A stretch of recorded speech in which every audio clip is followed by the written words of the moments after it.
घेऊन त्याच्याकडे जाऊ. मग त्या गावामध्ये तो व्यक्ती माझ्या कामी पडला. आता तिथे राहुलने म्हणजे हसी मजाकमध्ये विचारलं, सुशील भाऊ तुम्हाला कसं काय दिली म्हणे. आपले मनोज भाऊंनी त्यांच्याकडे काही गोष्टी तयार केल्या होत्या, बॅनर वगैरे केले होते. म्हटलं तसं नाही आहे, त्या व्यक्तीशी माझे वेगळे संबंध होते त्यामुळे त्यांनी दिली. त्याच्या मी काय कामी पडलो त्याची कदाचित त्यांनी ते आता परतफेड केली. तर त्याच्या मनात काय रिस्पेक्ट होता. राहुलचा मित्र आहे, तो राहुलचा मित्र आहे, मनोज भाऊचाही मित्र आहे. पण असं नाही आहे. आता तुम्हाला अजून एक दुसरी गोष्ट सांगतो की आहे का 2-3 मिनटं अजून. जेव्हा मी मुंबईच्या मी कन्व्हेन्शनला गेलो होतो आणि गिरीश सरांनी त्या कन्व्हेन्शनला नेलं, त्याबद्दल त्यांचे खरंच मनापासून धन्यवाद व्यक्त करतो. आयोईच्या कन्व्हेन्शनला मी गेलो होतो, परिषद ज्याला आपण म्हणतो, त्या परिषदेला आम्ही गेलो. मुंबईच्या षण्मुखानंद हॉलमध्ये 3 दिवस ती परिषद झाली. तुम्हाला जर शक्य असेल तर तुम्ही पण जा. जसं सरांनी मनामध्ये कुठलाही संकोच न ठेवता ज्ञान दिल्याने वाढत असते. आज तुमच्या मनामध्ये पहिले आले तेव्हा सरांबद्दल जे काही रिस्पेक्ट होता आणि नंतर जेव्हा त्यांनी 1 तास तुम्हाला जेव्हा गाईड केलं तर तुम्हीच मला खरोखर सांगा, तो रिस्पेक्ट वाढला की कमी झाला. वाढला, बरोबर आहे. पहिले आले, तुम्हाला वाटलं असेल की कोणीतरी वयोवृद्ध व्यक्ती आहेत आपल्याला 2-5 मिनटं बोलतील, पण त्यांनी जे सांगितलं ना खरोखर अंतःकरणातून सांगितलं. त्यांनी त्यांचे अनुभव अशा पद्धतीने सांगितले की ते तुमच्या कामी पडावे. कारण त्यांनी काय सांगितलं, मी आता खूप काही बिझनेस करत नाही, मोठे 7-8 पॉलिशा आणतो आणि त्याच्यामध्ये खुश आहे. कारण मी माझा खूप काळ गाजवला. किती 37 वर्षांचं सर, 37 म्हणजे 2-3 वर्ष फक्त याच्यात जर गॅप झाला तर माझं तेवढं वय आहे सर. 40 वर्ष सध्या माझं वय आहे आणि 37 वर्षांची सरांची एजन्सी आहे. विचार करा, म्हणजे इतका फरक आहे की तेवढा त्यांनी 37 वर्षांचा जो निचोड आहे तो आपल्याला दिलेला आहे. इकडे यांनी 12-13 वर्षांचा 15 वर्षांचा या दोघांनी मला निचोड दिला. तर समजून घ्या की या सगळ्या गोष्टीसाठी एक लंबा काळ जातो, तेव्हा आपल्याला या गोष्टी प्राप्त होतात. तर ही जी गोष्ट आहे ना, ही तुम्हाला त्यांनी दिली म्हणून तुमच्या मनात आदर वाढला की नाही. सरांचं आगमन इथं झालेलं आहे, जोरदार टाळ्या वाजवू आपण. आणि आता सर आलेत, मी आता शॉर्टमध्ये निपटवतो. आयोईचं फक्त मी एकच तुम्हाला किस्सा सांगतो. आयोईच्या कन्व्हेन्शनमध्ये तिथे अनेक लोकांचे जे काही अनुभव आहेत ते तिथे शेअरिंग करतात. पूर्ण देशभरातले लोक तिथे येतात. तिथला मला बाकी तर जवळपास डेव्हलपमेंट ऑफिसर आणि एजंट मिळून जवळपास 50 ते 70 लोकांचं त्याच्यामध्ये त्यांनी आपापले अनुभव सांगितले, सगळ्या गोष्टी झाल्या.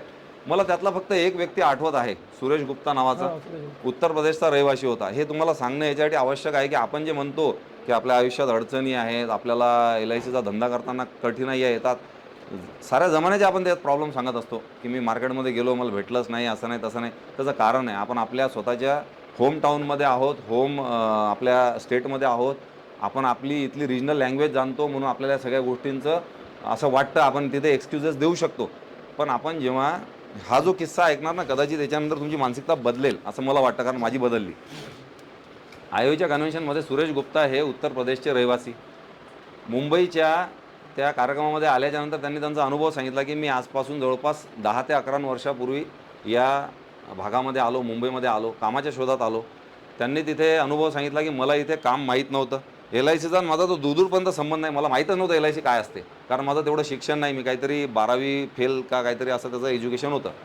आणि त्या व्यक्तीने तिथे येऊन पहिले खड्डे खोदण्याचं काम केलं, कारण कामाच्या शोधात आलेला होता, परिवार तिकडे होता आणि याला असं वाटलं मुंबईमध्ये जसे बाकी लोक येतात आपणही जाऊ, आपलं पण काहीतरी तिथे गणित जमणार. पण मुंबई एवढी सोपी नाही. चांगल्याला त्या मुंबईमध्ये यश येत नाही.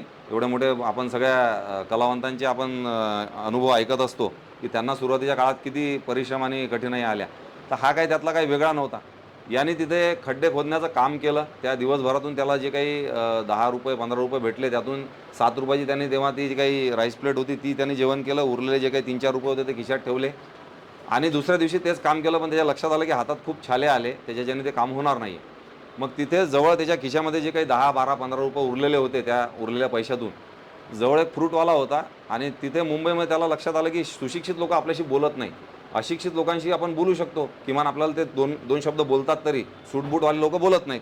तो त्या फळफ्रूटवाल्याकडे गेला, जो त्याला त्याच्यासारखा वाटला. त्याच्याशी त्यांनी संवाद साधला. त्याला बोलला की मी इथे कामाच्या शोधात आलेलो आहे, मला इथे काही काम मिळू शकतं का, आणि तुम्ही हे काम कसं सुरू केलं. त्याने सांगितलं, कुछ नहीं बोले, हम मंडी में जाते हैं सुबह और वहाँ से हम ये फल फ्रूट खरीद के लाते हैं. 100 रुपये का ये सब फल फ्रूट होता है, इसके हमें 250 रुपये 200 रुपये ऐसे मिल जाते. म्हणजे मोर दॅन 2 टाईम त्याला त्यामध्ये बेनिफिट दिसलं. मग त्याने ते काम सुरू केलं. असं काम करता करता जवळपास त्याला तिथे पहिले एक झोपडपट्टीची व्यवस्था झाली. त्या झोपडीत तो राहायला लागला. त्या काकाच्याच माध्यमातून त्याने तिथे त्याचा हळूहळू प्रस्थ जमवायला सुरुवात केली. असं करता करता जवळपास 8-9 महिने गेले. मग तिथे तो ज्या ग्राउंडमध्ये त्याचं ते दुकान लावत होता त्या ग्राउंडमध्ये तो हे होतं महानगरपालिकेचं ग्राउंड सर. त्या महानगरपालिका ग्राउंडमध्ये गव्हर्नमेंटची एक एक्झिबिशन आली, आपण त्याला मेळावा म्हणतो ना, काही वस्तूंचं प्रदर्शनी, ते तिथे लागणार होतं आणि याचं दुकान तिथून काहीतरी जवळपास 8 दिवसासाठी ते दुकान काढण्यात येणार होतं. आता यांनी हे दुकान काढलं, मग त्याची दुकान ज्या ठिकाणी लागायची तो त्याच ठिकाणी येऊन रोज थांबायचा. आता त्याला माहीत नाही तिथे आपल्याला करायचं काय. आता योगायोगाने काय झालं, LICचा स्टॉल तिथे गव्हर्नमेंटने त्यांना दिला, ती जागा दिली. त्या जागेमध्ये त्याला सांगण्यात आलं की इथे LICचा स्टॉल लागणार. आता LICचा स्टॉल बघून हा तिथे गेला.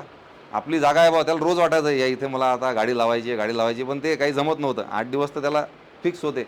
आता ते म्हणे मेरा दिन कट रहा नहीं था, मैं करूँ क्या, घर पे बैठ के कुछ होने वाला नहीं था, तो चलो भाई ग्राउंड में जाते. त्या स्टॉलवर गेला. तिथे गेल्याच्यानंतर तिथले एक डेव्हलपमेंट ऑफिसर होते. ते डेव्हलपमेंट ऑफिसर अशा या मंडळीसारखे हुशार आणि लोक ओळखणारी लोक होती ती. हा व्यक्ती तिथे गेला, म्हणे साहब ये काय का स्टॉल है. बोले LIC का है. बोले LIC क्या होता है. बोले बीमा होता है, बीमा बेचना होता है. तो बोले साहब हम फल लेते हैं और बेचते हैं, उसका हमें पैसा मिलता है, इसमें आप क्या लेते हो और क्या बेचते हो. बोले जिसमें आपको मुनाफा मिलता है. इतका साधा माणूस. मग ते म्हणे यार आपको LIC के बारे में कुछ नहीं पता. नहीं. बोले अच्छा ठीक है बैठो. बोले भैया. त्याला पाणी पाजलं, चहा पाजला, त्याची गरज ओळखली त्या माणसाने. आणि तो डेव्हलपमेंट ऑफिसर खरोखर हुशार होता बरं. त्याने त्याची आयुष्य, आता पुढे जे ऐकणार आहे तुम्ही ते सगळं ऐकून तुम्हाला खूप आश्चर्य वाटेल की हे माणूस कोणत्या लेवलपर्यंत गेला. हे खरोखर म्हणजे कौतुकास्पद आहे. त्यांनी त्यांना बसवलं, सांगितलं कि एक बीमा एक ऐसी चीज़ होती है जो दिखाई नहीं देती लेकिन ये डॉक्यूमेंट पे होती है, हमें इसका फॉर्म भरना होता है, हम उसको इतनी इतनी वित्तीय सुरक्षा प्रदान करते हैं, ऐसा ऐसा उसको लाभ होता है, उसकी जान को अगर कुछ नुकसान हो गया तो ऐसा ऐसा होता है. तो बोले साहब इसके लिए क्या चाहिए, क्या लगता क्या है, इन्वेस्टमेंट क्या होता है. जैसा हमने हमारे पास के 200-300 इन्वेस्ट करके हमारा LIC इसका फ्रूट का बिजनेस स्टार्ट किया था, इसमें क्या लगेगा. बोले इसमें कुछ भी नहीं, आपको एक एग्ज़ाम देना होगा. तो उसके लिए क्या लगता है. बोले वो आपको 12वीं, आप 12वीं पढ़े हो. बोले हाँ 12वीं पढ़ा हूँ. तो बोले एग्ज़ाम देना होगा. ठीक है. बोले फिर एग्ज़ाम वो होगा नाही लेकिन फिर कोशिश करते हैं. बोले साहेबने सांगितलं तुम्ही करा म्हणून.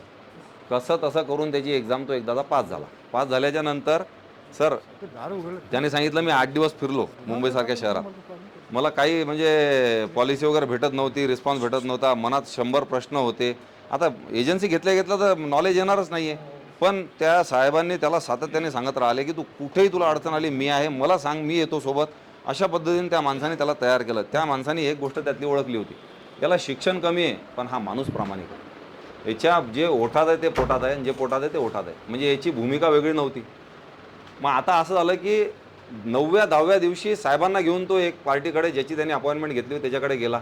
त्याची पॉलिसी कन्फर्म झाली, पैसे भेटले. मग त्याला मजा आला, अरे वा पैसे भेटतात.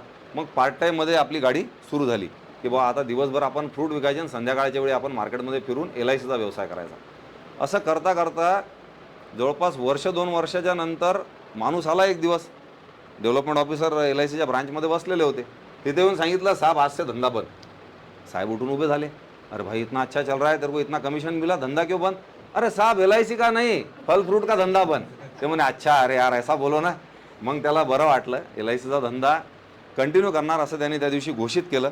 त्या दिवसपासून त्यांनी जे सांगितलं की त्याच्यानंतर मग मी माझी पूर्ण फॅमिली UPमधून मुंबईमध्ये शिफ्ट केली. स्वतःचा 2 BHK फ्लॅट घेतला आणि ज्या दिवशी आम्ही त्या कार्यक्रमात होतो त्याच्या 2 का 4 दिवसाआधी त्यांनी एक गाडी घेतली. त्याचं तिथे व्हिडिओमध्ये प्रेझेंटेशन दाखवलं की आता मी चांगल्या कारमध्ये फिरतो, इंटरनॅशनल स्कूलमध्ये माझी मुलं शिकत आहेत आणि UPमधून मी इथे येऊन माझा पूर्ण परिवार इथे सेटल केला. आज माझ्या बँकेमध्ये 4-5 लाख रुपये असे पडून असतात. सरांनी सांगितल्याप्रमाणे जर एखाद्या पार्टीचं कमी जास्त झालं तर त्याचं प्रीमियम भरण्याची ताकद माझ्यामध्ये आहे. लाख रुपये जरी मला कोणी म्हटलं की भैया अभी क्या आप भर दो मैं बाद में आपको दे दूंगा, तर ही ताकद माझ्यात तयार झाली म्हणे. इतका साधा माणूस तुम्हाला सांगतो. त्याचं जर तुम्ही पूर्ण वर्णन बघितलं ना तर तो जेव्हा स्टेजवर रडला, म्हणजे त्याने सांगितलं की हम जब मुंबई आए हमारा जब बैग चोरी हो गया और जेब में पैसा नहीं था, तर अक्षरशः पूर्ण हॉल जवळपास 2-2.5 हजाराची क्षमता होती. सगळ्यांचे डोळे पाणावलेले होते. हे सांगण्यात तात्पर्य एवढं आहे की त्यांनी एक गोष्ट सातत्याने केली, त्याचं जिद्द परिश्रम त्याची कंटिन्यू त्यामध्ये दिलं, त्याने वाहून घेतलं आणि त्याचा त्याला परिणाम हे भेटला की आज त्याचं पूर्ण करिअर सेट आहे, लाईफ सेट आहे. आणि त्यांनी एक गोष्ट अजून सांगितली सर, जे नातेवाईक कधी बोलत नव्हते ते बोलायला लागले. आता माझं यश पाहून माझ्या घरी येतात, मला मानासन्मानाने बोलवतात, मला प्रत्येक कार्यक्रमामध्ये सहभागी करून घेतात. माझं कधी कधी दुर्भाग्य असं की मी त्या कार्यक्रमात जाऊ शकत नाही, इतकं त्याची व्हॅल्यू वाढलेली आहे. तर सांगण्यात तात्पर्य फक्त एवढंच आहे की LICच्या बिझनेसने त्याला काय दिलं, याच्यातून आपण काय बोध घेतो, याच्यावर आपलं सगळं काही करिअर डिपेंड आहे. आता मी काही वेळ जास्त घेत नाही, मला बोलण्याची संधी दिली त्याबद्दल मी सर्व म्हणजे आदरणीय